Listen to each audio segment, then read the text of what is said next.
Are you looking for new ways to make better decisions faster for your schools and learners this year? Look no further than evidence-based decision-making in education. Hi, friends. I'm Matthew Courtney, and I help schools help kids through the power, the majesty, the magic of evidence-based decision-making in education. And so if you're into that, like, subscribe, and follow from wherever you're watching, and come be a part of our conversations. This year, I'm doing a weekly series, maybe not weekly, every other week series of live broadcasts all about evidence-based decision-making. And in this broadcast, I'm going to be talking specifically about evidence-based decision-making in education, taking kind of a high-level look. We're going to talk about what do we mean by evidence-based decision-making, what does that look like, and how can we learn from it? Specifically, we want to know, what is it?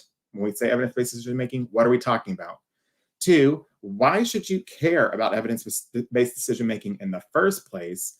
And 3, how do you get started? I want to become an evidence-empowered leader, Matthew. Where do I go from here? That's our topic for today. And the rest of our series throughout the 2023-24 school year will dig even deeper into some of these topics. But tonight, we're taking a big picture look. And so let's start simple.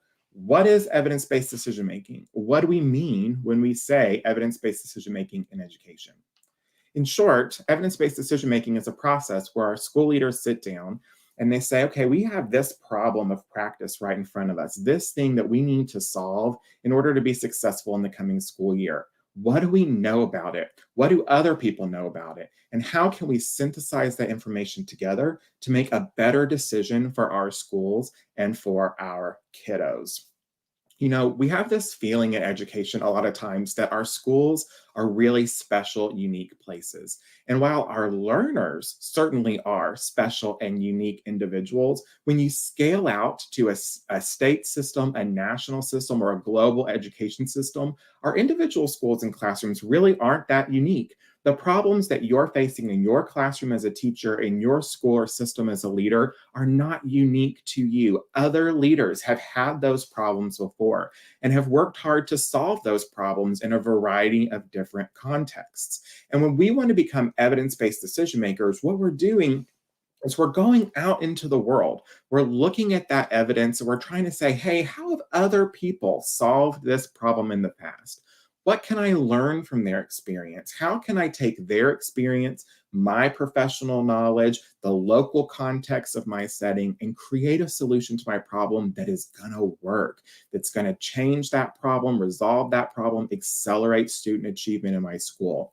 That's what evidence-based decision-making is really all about. It's all about knowing with confidence that this decision that I'm taking is rooted in a rich history, is rooted in data, is rooted in fact, so that I can trust that that decision is going to have an impact. Now, here's what evidence-based decision-making is not. It is not, hey, I read this book, and so we're going to do what this book said.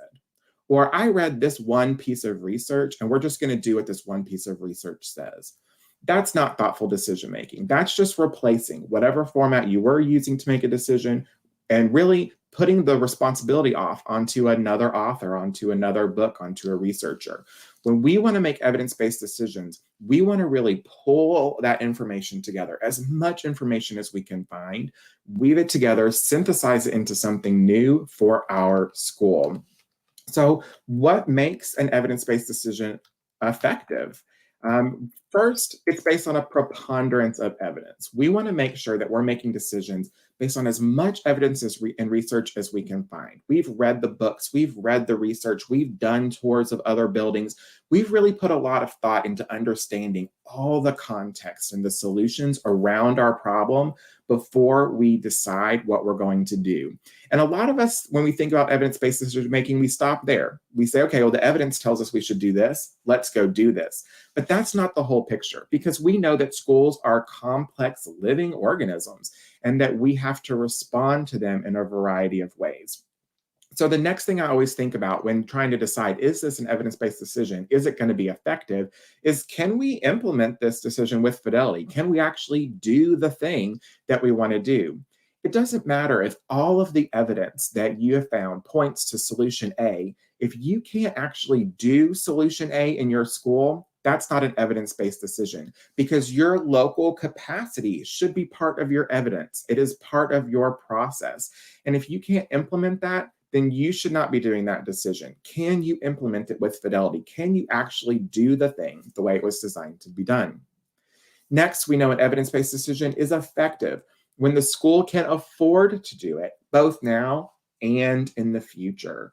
We know that schools have stretched budgets. And so when we're thinking about making an evidence-based decision, we want to make sure that we can actually afford to do it. That if we buy this intervention, we buy this curriculum, we send kids to this event or field trip or speaker or whatever it is, we can afford to do it now. We can afford to implement it long-term and into the future, because an evidence-based decision today doesn't do me any good next year if I have to start the whole process over again. So we really want to make sure we can afford that decision long-term. Next, we want to make sure that our decisions align with local values and contexts. So it's great if there's a preponderance of research that says that this thing is going to work. If everybody hates that thing, it's not going to work. If that thing is against or contrary to the local values and context that we have in our school community, it's not going to work. And so we really want to think about, not only can we afford to do it, can we even pull it off, but does it align with the stuff that we're doing already? Are people going to like it and value it and appreciate it? Are they going to invest their time and emotional energy in it? Are our teachers going to buy in? Does it match all the other things that we're doing in our building? Or is it going to create unnecessary conflict? We want to think about all of that. That local value and context is evidence that we should consider. It is information that is important for our successful decision making.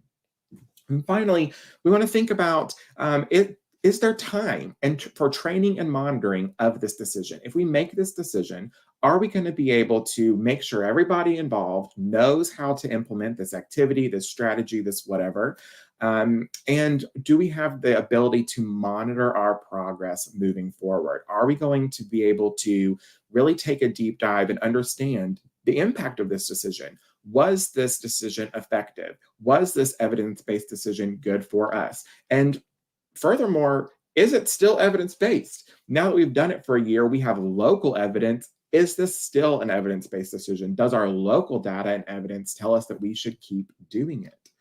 So when we think about making an evidence-based decision, it's important that we think about the whole context of our school, not just one piece of research or one book that we read or one researcher we talked to at a conference. We want to think about the whole span of community, the whole span of knowledge that we have as professionals and practitioners. Now, a lot of people will say to me, Matthew, you were a music teacher. How can you be so in favor of evidence-based decision-making when it clearly conflicts with the art of teaching? Don't you think teaching is an art? I 100% think that teaching is an art. It is a craft that is carefully honed throughout the course of a profession. But I also understand, as a former music teacher and as a trained musician, that art and science are not that far apart. When you go to music school, you start by learning music theory. You learn thousands of rules about which note goes when and how long it should be and how loud it should be and which instrument should play it. And those rules are what allow new musicians to make beautiful works of art and to grow and stretch their craft. And only after you master those rules can you begin to break them and really create something new in an effective way. And I think teaching is a lot like that, where we know what good teaching looks like. We know what good school leadership looks like. We know how to solve problems through our evidence. Because remember, our schools are not unique. They are part of these big systems, and your problems are the same as other teachers' problems. We need to tap in and see how they have solved those. Learn from that as we hone our craft. So is evidence-based teaching in conflict with the art of teaching? I don't think so at all. I think they really complement each other. And I think you can't be a skilled artist if you don't first know the theory. You can't be a skilled musician if you haven't learned music theory. You can't be a skilled painter if you don't know color theory. You can't be a skilled sculptor if you don't understand proportions. Teaching is the same way, in my view. If you don't understand the theory, then you're never going to be a great artful teacher or a great artful principal, superintendent, central office administrator. You have to understand how those things come together. And so to me, Evidence-based teaching and artful teaching are one and the same. So now we've talked a little bit about what I mean when I talk about evidence-based teaching. Let's talk about why you should even care about it in the first place. So the first reason you might want to care about it is that for some of us, it's the law. So in 2015, the Every Student Succeeds Act, which replaced No Child Left Behind, gave us a definition and a framework for thinking about evidence-based practices for the first time.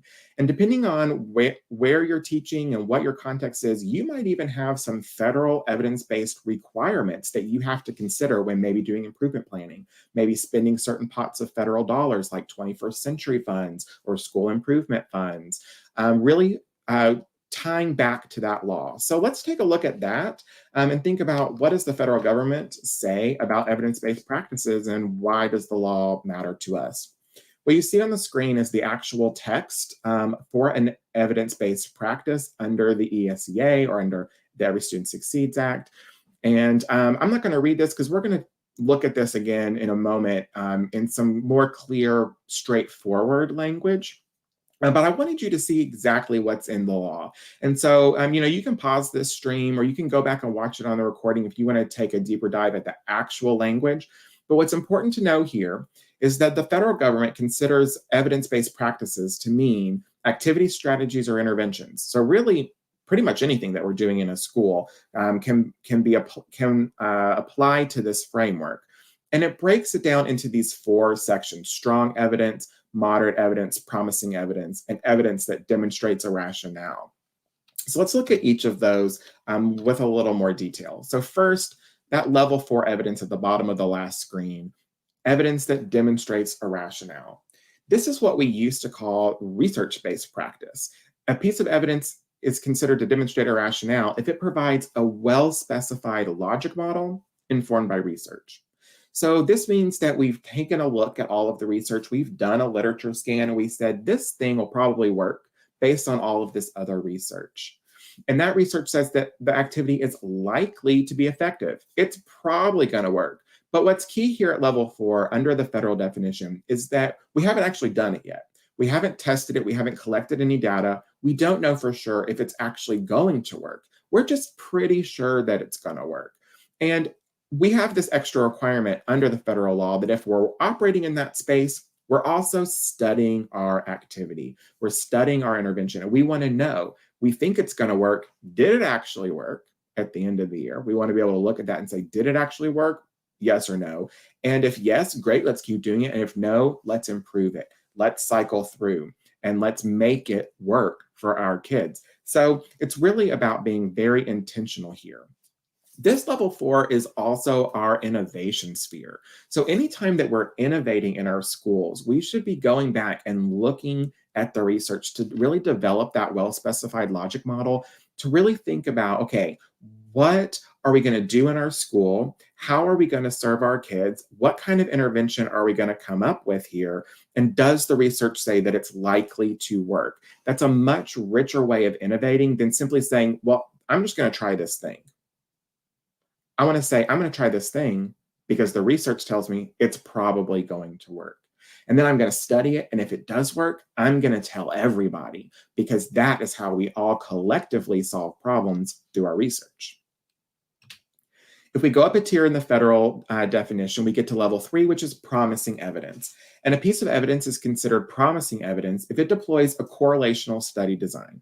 Now, you've probably heard the phrase, correlation does not equal causation. And so that's why we're working with correlation here in this level 3 instead of at a higher level, because correlation tells us that this activity is related to this outcome. The kids who did this also did this, that they're related. That's all it tells us.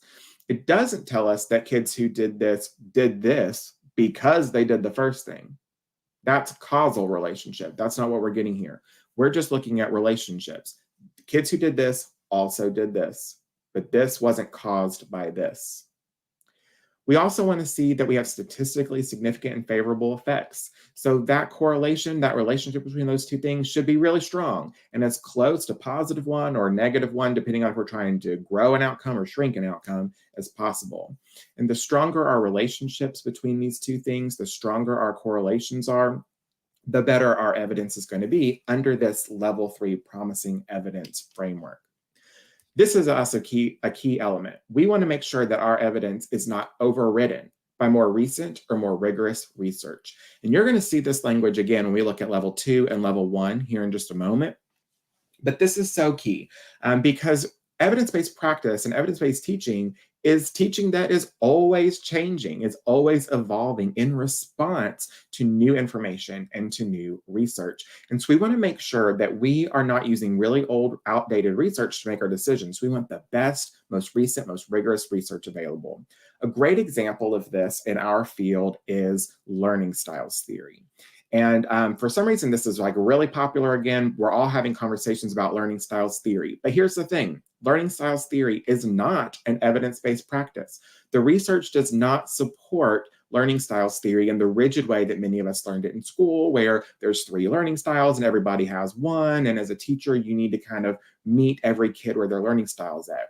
That's not real theory. That's not supported by research here in 2023 because more recent, more rigorous research has told us that that's not really a thing, that kids can learn in all 3 modalities. They might have more fun in one modality or the other, and there might be a relationship between how much fun they're having and how much they're learning, but really we can all learn across the span. And so that last bullet is so key, not overridden by more recent or more rigorous research. We want to always make sure that we're paying attention to that. As we continue up the scale within the federal definition, we get to level 2, which is moderate evidence.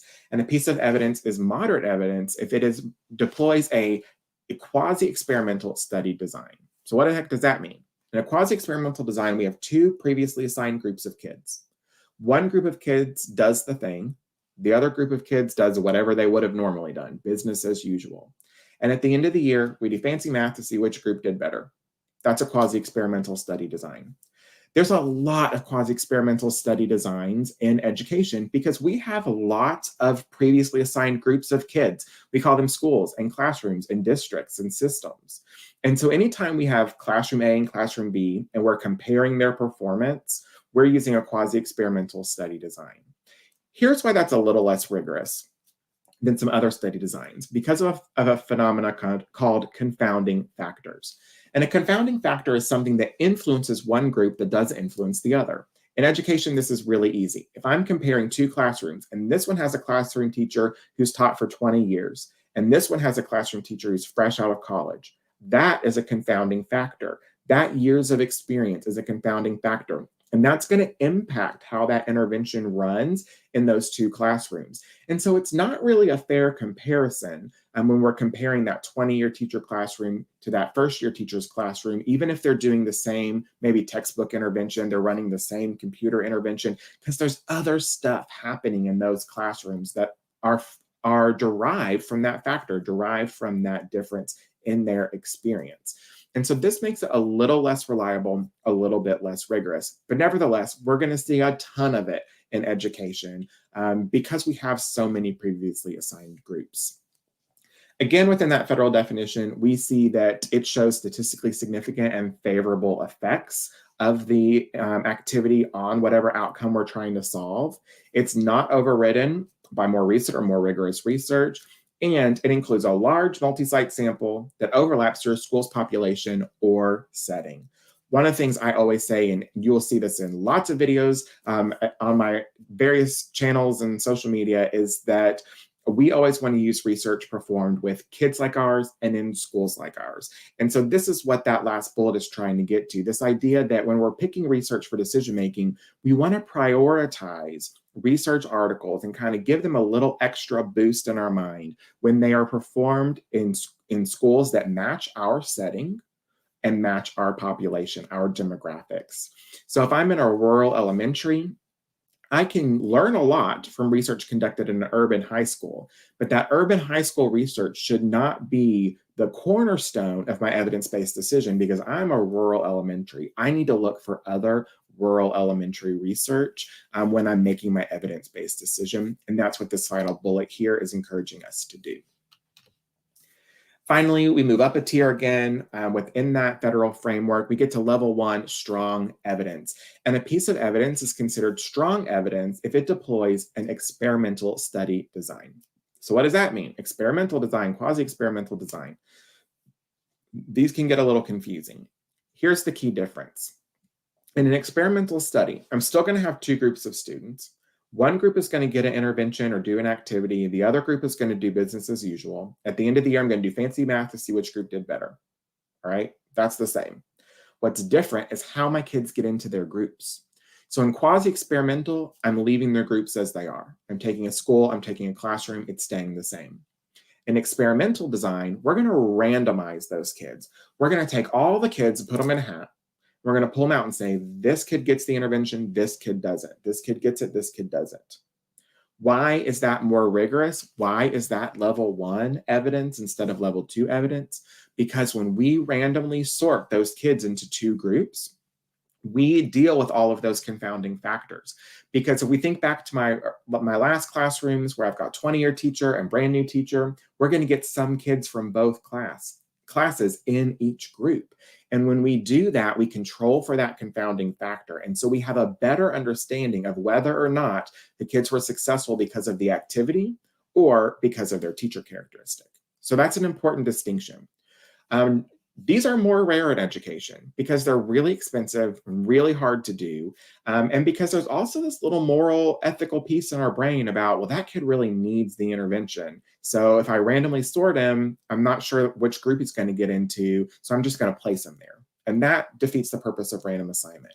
So it can be really expensive, it can be really hard to do, and really hard to get schools and families and kids on board with a randomized controlled trial. But if you can find one, that's going to give you really good information to help make your evidence-based decision. Again, we see statistically significant and favorable, not overridden. And here in the last bullet, we changed an or to an and. So this level 1 strong evidence under this federal framework really is prioritizing overlap between population and setting, kids like ours and schools like ours. Okay, but a few things to remember about this. First, this is the federal definition of an evidence-based practice. And I, for one, am grateful for it because it really gives us a starting point as we have these conversations and we think about evidence-based decision-making within the context of our schools and classrooms. And everybody needs a starting point. But we have to remember that these ESSA levels represent the floor, not the ceiling. They are not what I would have written if I sat down to create my own framework from scratch. They're probably not what many of you viewing this, whether it's here with us live on Facebook, LinkedIn, or YouTube, or if you're watching it on replay somewhere. This is probably not the framework you would have designed either. But that's the thing we always have to remember about the federal law. Federal law gives us the floor, not the ceiling. So when we're thinking about evidence-based decision-making, if we're in a school that has those compliance requirements, maybe we're doing 21st century, maybe we've got some parent and family engagement activities, maybe we're in a comprehensive support and improvement school, and so there's some additional rules for us there. We have to remember those make the floor. We want to make sure we check all those boxes, but then we can iterate up above it, and we should. We should increase our rigor. We should iterate above that federal minimum foundation. We also want to remember that these ESSA levels in this framework correspond to the rigor of a study, not the effectiveness of the activity. And so that's a really important element that a lot of us miss sort of at a first glance as we're going through these rules and through the framework. The rigor of the study is different than the effectiveness. I can have a study that was done with 2,000 kids, randomized, controlled, have all kinds of fantastic information, really rigorous design, but it didn't work. So I'm not going to use that intervention because it didn't work. It doesn't matter that the study was rigorous. It doesn't matter that there's level 1 evidence. It didn't work. Conversely, I could have the best intervention in the world. I could have a reading intervention that has every single kid in my school reading at a distinguished level, the way it's defined in my state, and we're just killing it. But it's only got a rationale. Maybe it's only got correlational evidence to support it. That doesn't mean I'm not going to do that awesome intervention that I've been doing that I know works. It just means that I don't have rigorous research to support it. I have less rigorous research to support it. So as we make evidence-based decisions, it would be an error to say, in my school, we're only making decisions on level 1 evidence, because you're just not going to get it. That's not practical. It's not always appropriate to study an intervention in that kind of rigorous way. We need to open our minds and expand our thinking. What we care about is, do our kids grow and change? That's what we care about. We use the evidence to make our initial decision, then we use our local evidence to make our continued decisions. Finally, this is another key one. Federal compliance usually requires one study to declare something to be evidence-based. In a handful of states, they've done some frameworks where they have taken that floor, not the ceiling approach, right? And they said, well, in our state, evidence-based decision-making for this project or that project is 3 studies, is 5 studies, is whatever. But federally, usually it's just the one, because again, floor, not the ceiling. But we have to remember that the best evidence-informed decisions are informed by many pieces of evidence, not just one piece of evidence. So we want to consider as much research as we can when we're making our decisions. And that 4-tier framework can help us sort of maybe sort research, can help us prioritize research or process our research in a meeting or a professional learning community or a leadership team meeting. But let's be careful about using it to just sort of cross things off the list, because we really want to see as many pieces of evidence as possible when we make our decisions. So that's a brief overview of sort of that federal standard. So when we go back to the original question, why should you care about this in the first place? Partially because it's the law. But why else should you care? Because it's the right thing to do. We as educators have a moral obligation to make sure that our kids are being successful and that we are presenting them with the best, richest education possible. And evidence-based practices is how we do that. When we don't use evidence to make decisions, we can make really bad decisions. And a really good example of that from our past history is the DARE program. Probably everyone watching this video knows the DARE program. It was ubiquitous in education in the 90s. Every school did it. The DARE program was a substance abuse prevention program that utilized local policing to try to educate students about substance use and substance use disorders. There was lots of like role play activities and things like that to try to get kids engaged. And as a country, we spent millions of dollars on the DARE program. I mean, so much money. In my home state, I remember seeing DARE Corvettes driving around with the logos on the side, or big Hummer trucks with the logos on the side. We brought in celebrities to talk about the DARE program and endorse the DARE program. We spent a lot of money. And people loved the DARE program until 1994, when the study you see here on the screen was published. And then the second study here is from 2004, where they went back and they said, okay, let's take another look. Both of these studies proved, and there's many more like them, both of these studies proved that the DARE program really did nothing. It did not stop kids from using drugs.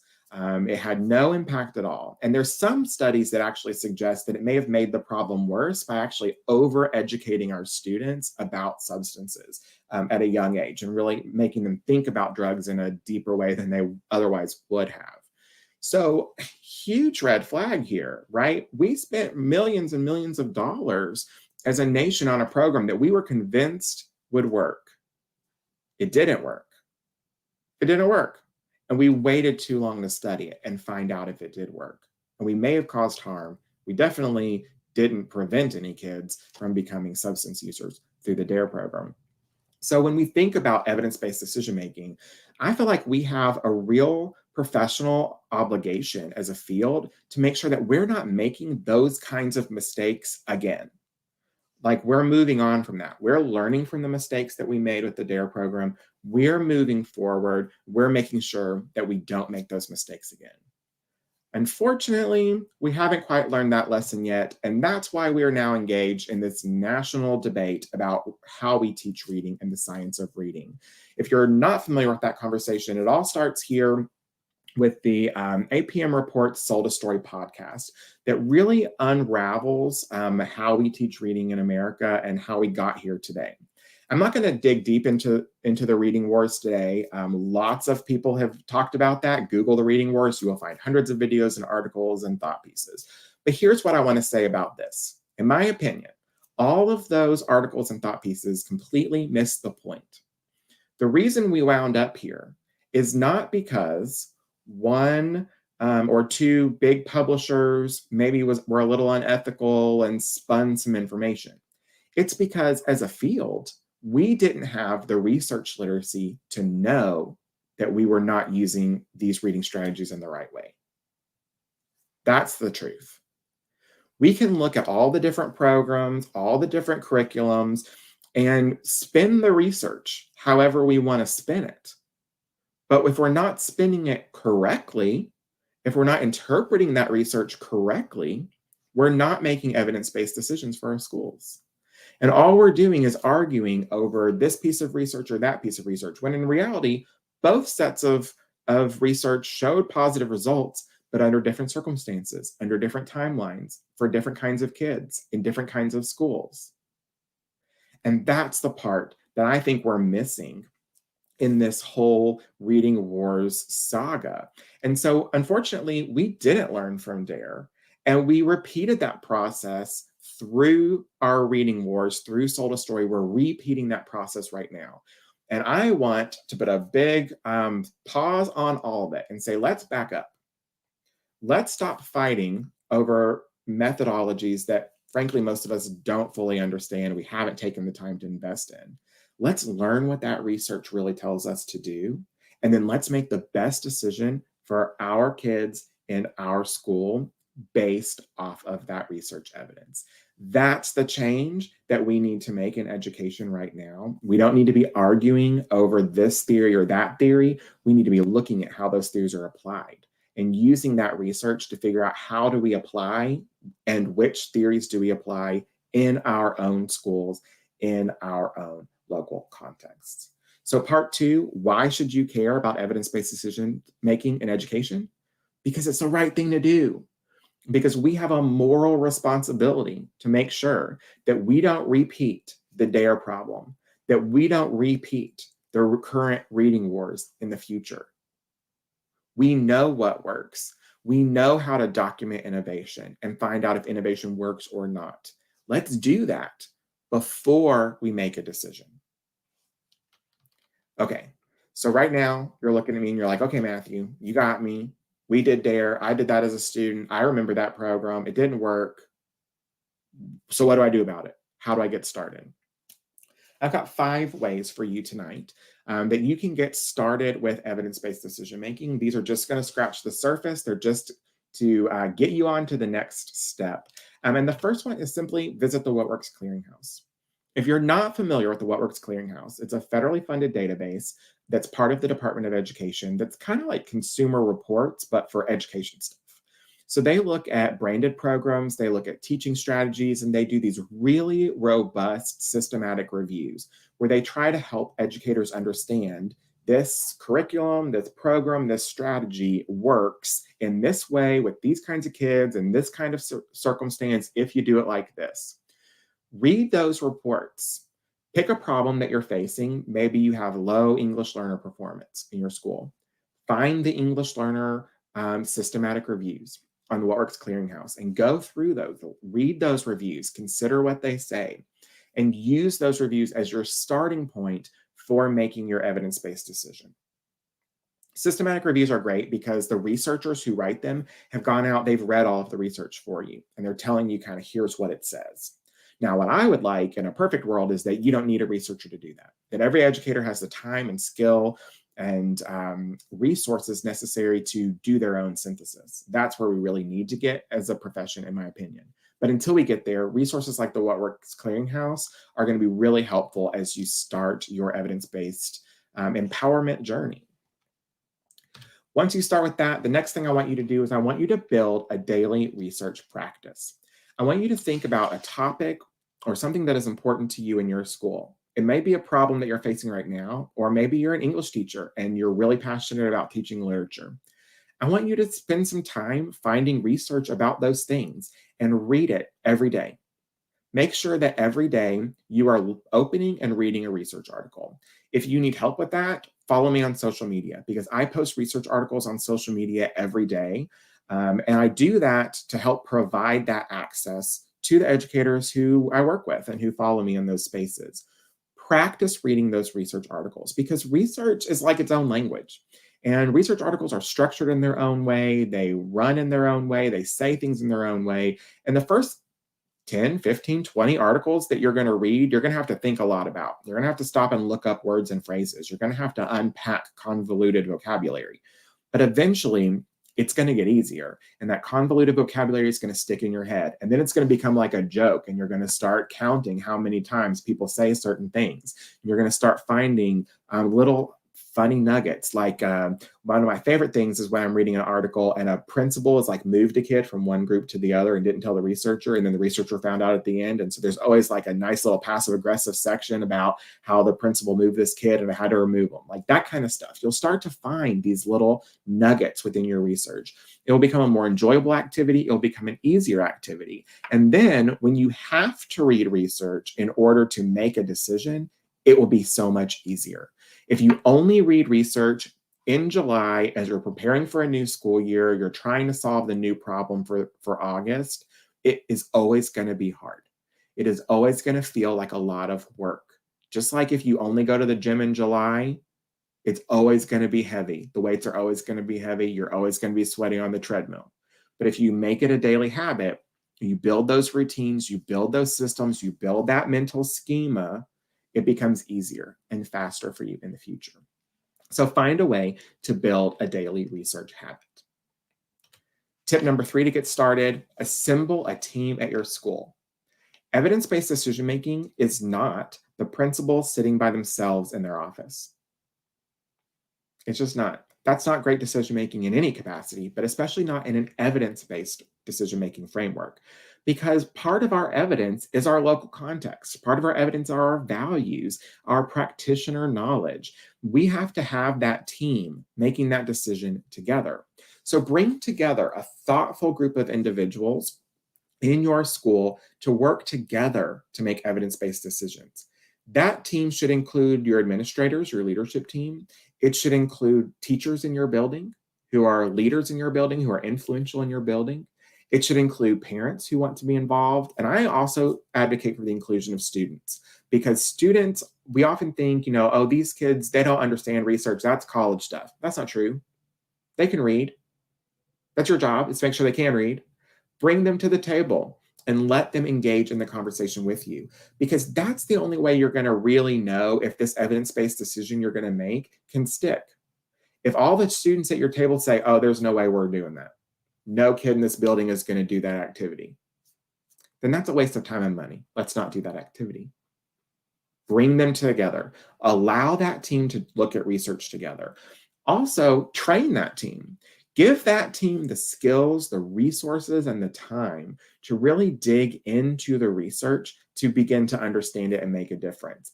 They can't come together once a year, look at whatever research the principal has printed out for them, and then make a decision. This has to be an integral part of how you do things. And so you have to build that team up, build up their leadership capacity so they can make effective evidence-based decisions. Do not try to be an evidence-based leader by yourself. That way lies madness. Build a team, build up that team, do that work together. Next, if you're really wanting to get engaged, and maybe you're in a really innovative setting and you're doing lots of cool things, the best thing you can do is engage with research partners or research practice partnerships. Go to your local university, find out who your faculty are, find out who your grad students are, build a relationship with them, invite them into your school, and have them test your local innovations for you. Research takes time, it takes skill, it takes energy. And so as a school leader, as an administrative team, you might not feel like you have the time to adequately go out and do your own study, collect your own data, or analyze your own data in a deep and rigorous way to make an evidence-based decision. But your university is filled with people who actually have to do research. It's part of their job. They have to do that research to graduate with their graduate degree, to make tenure, to maintain their position within their university. Build a relationship with them, let them come in and do that work alongside you. Now, here's the key, alongside you. Don't outsource that work to them. Don't say, come look at our kids, give us a report, and we're done. Do that work together. That's where research practice partnerships always thrive, is when it's a partnership. When we're coming together, we're doing the work together. When one group is taking advantage of the other, that's not going to work. It's also not building any local capacity. We want to build local capacity through this work as well. So engage with those research partners, come together and think about how can we do this better and faster. Finally, I want you to think about adding research conferences to your professional learning routine. So most decision makers in education are already going to conferences. They've got the conferences that they go to every year. They've kind of got a list. They know this one's in July, it costs about $5,000. This one's in March, it costs about $3,000. This one's in November, it's always virtual, whatever. You've got this cycle of sort of your favorite events to go to. Add a research conference to your favorite event.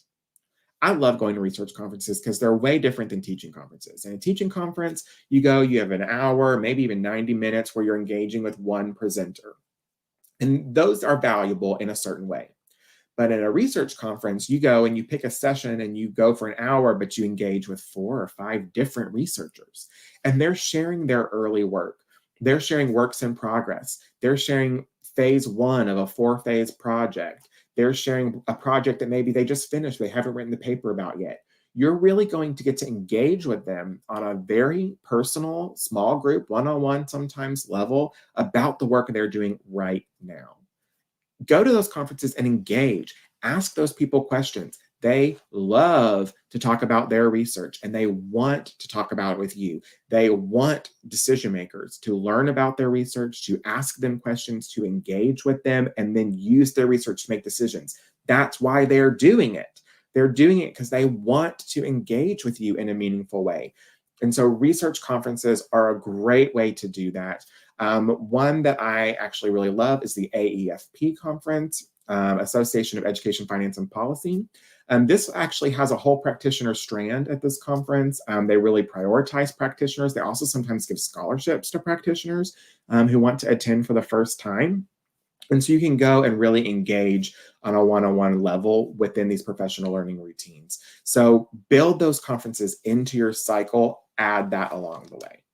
Okay, one more bonus tip as we wrap up this evening. Follow me on social media. I talk almost exclusively on social media about evidence-based decision-making in education. You're not going to hear politics. You're not going to hear personal opinions. You're not going to see any pictures of my food or my vacation.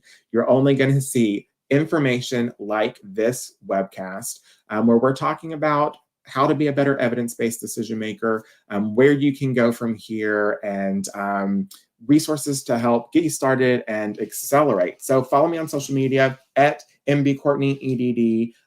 That's what I am on all the platforms. So follow me there and get your daily dose of evidence-based decision making.